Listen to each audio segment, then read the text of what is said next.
now a man who credits our guest earlier, Mike Vrabel, with being responsible for his interception in the Super Bowl. Ty Law. Ty, good morning. Thank you. Hey, good morning, guys. How you doing?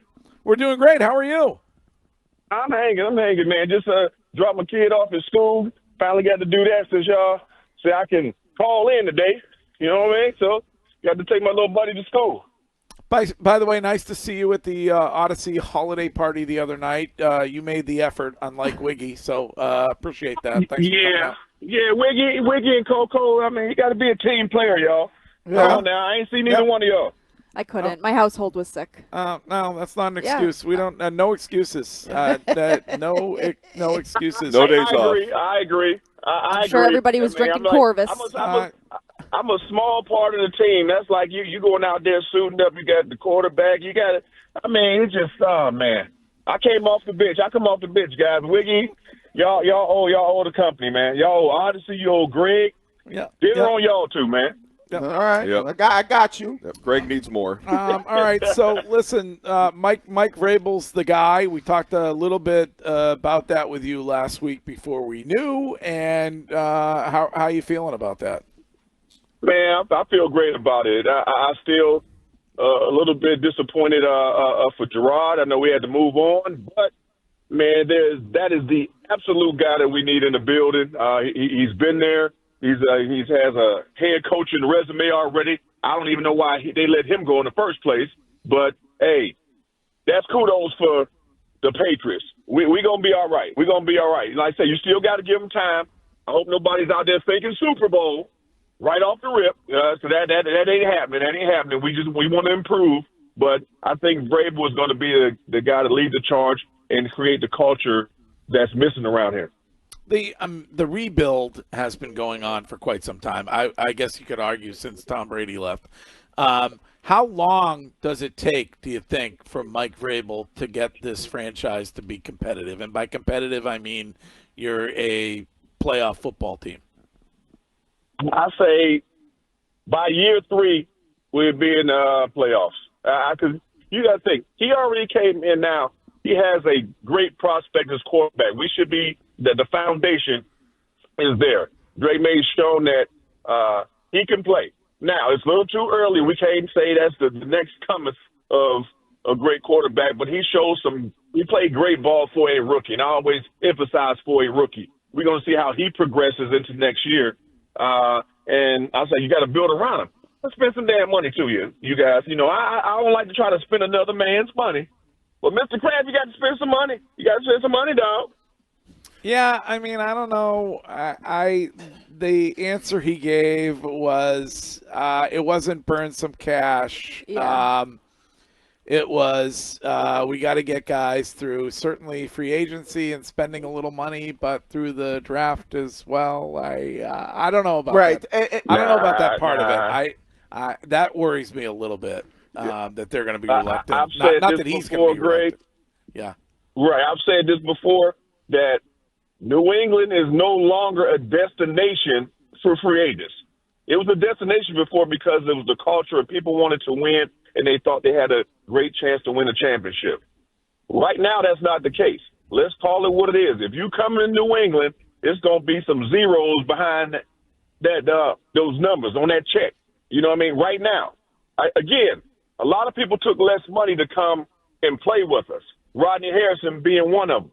He could have made more money, but he wanted to win and play great football, play with Tom Brady. I mean, just be a part of everything we was building. So, I mean, right now, ain't nobody doing that. Who does that? If you do that, you go to Miami. So you can at least get some good weather and some tax breaks.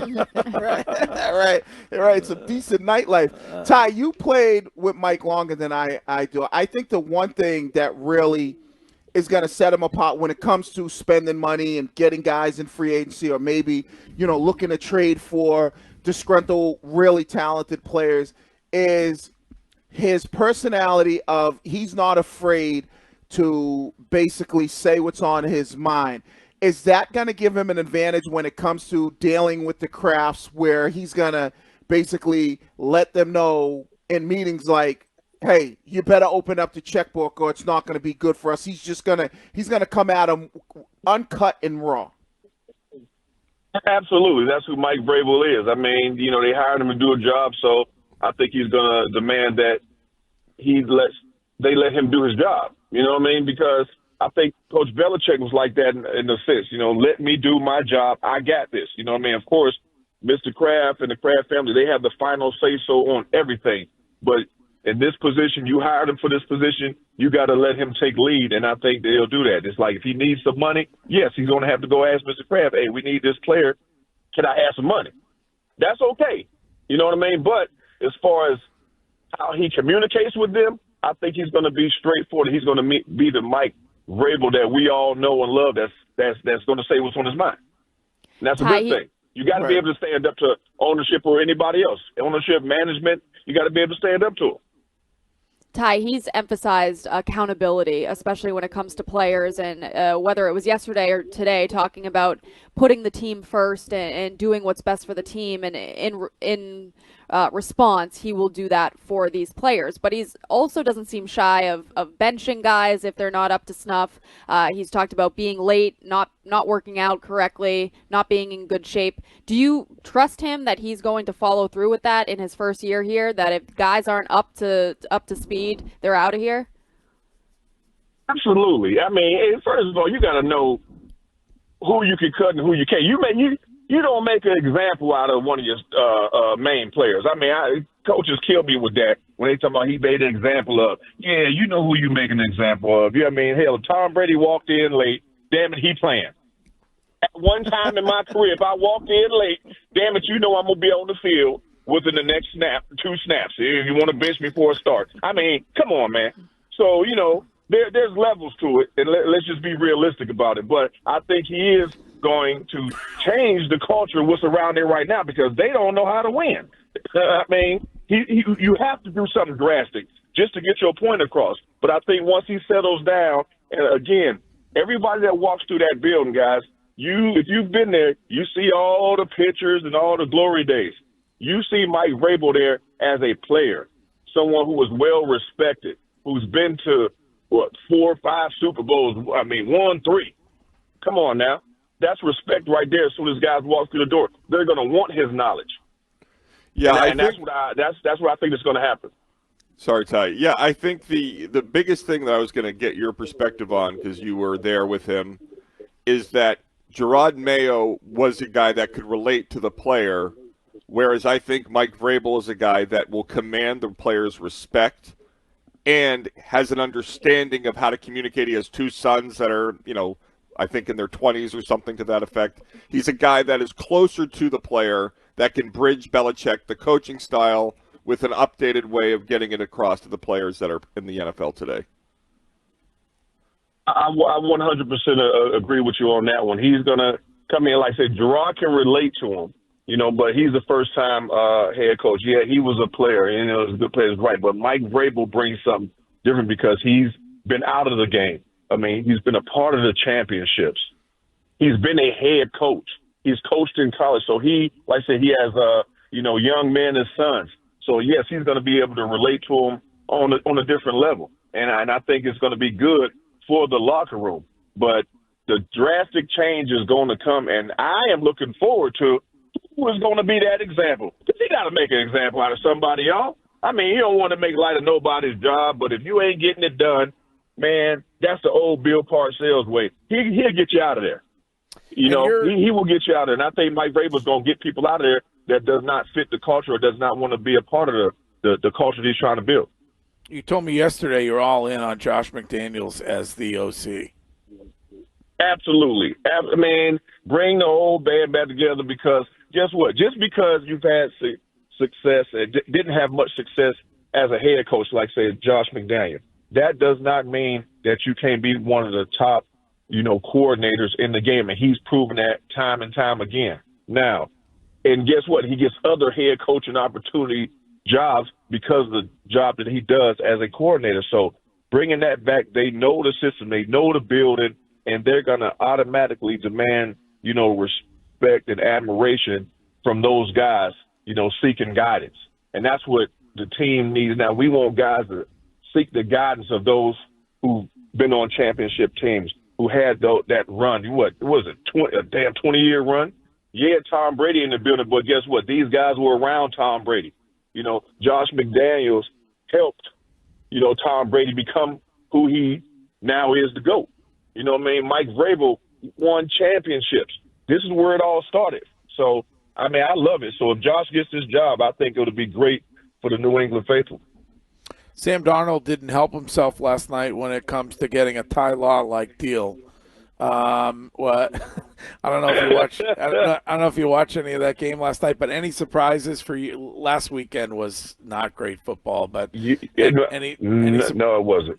Any surprises for you when it came to the weekend or last night? Yes, it was the game you're talking about. I mean, for the Minnesota to go out there and shit the bed like that, swear jar, that's absolutely ridiculous. Especially with, you know, LA. I was kind of, as the game was going on, I was, you know, rooting for LA. They're going through so much up there. You know, people, you know, it's a game, and then and this real life stuff happened out there. You know, my daughter is out there. You know what I mean? And unfortunately, they're okay. You know, just some smoke, but people really lost everything. So coming into the game, you would think that because so much is going on, that they wouldn't be all the way there mentally prepared. But I guess that was their outlet. You know, they're standing with each other, standing for the city. So I'm glad that they did win, because they need something, you know, right now, because the devastation that's going on out there. Ty, last one for me. When you look at Vrabel, and I personally think by him taking the New England job, it puts even more pressure on him, because, like you said, he played for the organization. He was basically part of building what this dynasty is, and the expectations around here are through the roof, where he could have went somewhere else and not had all that stuff with him. So for me, I look at Vrabel welcoming that challenge, and when you get a coach like that, or you get somebody cut from his cloth who welcomes a challenge that he knows is going to be so much more pressure than going anywhere else, I think that's something that's really going to help him succeed, and basically that's part of his personality now that people get to see. I agree, because why wouldn't you want that challenge? I mean, you're going to have expectations no matter where you go, of course, being the head coach. But, yes, it's more pressure because there's been some down seasons. Yeah, you are a reminder of what things used to be. So, yeah, it's going to be that pressure, but I think he's going to welcome that with open arms, and that's why he's here. I mean, he could have took any other job. I mean, this wasn't the only suitor. We know that. So we're glad to be able to get him. I mean, he probably backed up the Brinks truck for old Vrabel, you know what I mean? And them coaches' salaries ain't out there like that. But he spent some money, so that's a first start, because I know that's a part of it too. Yeah, I want to coach, but I ain't stupid. You know what I mean? So all right, Vrabel got his money. Before you go, I want you on record. Ravens or Bills this weekend? I'm going to Ravens. I'm going to Ravens, man. I mean, Lamar Jackson is and playing out his mind. Derrick Henry, I don't know how they're going to, stop those two. But Josh Allen, you got to give him some credit, man. He put the team on his shoulders, and they're playing some good football. But, when it gets down to a game like this, man, Lamar Jackson can do it with his arms, his legs, and then he has some help. You know what I mean? He has some receivers out there that's playing some decent ball too, you know what I mean? So I just think that they have more firepower overall than the Buffalo Bills. All right, Ty Law, great to talk to you, and we will talk to you again next week. All right, guys. Later.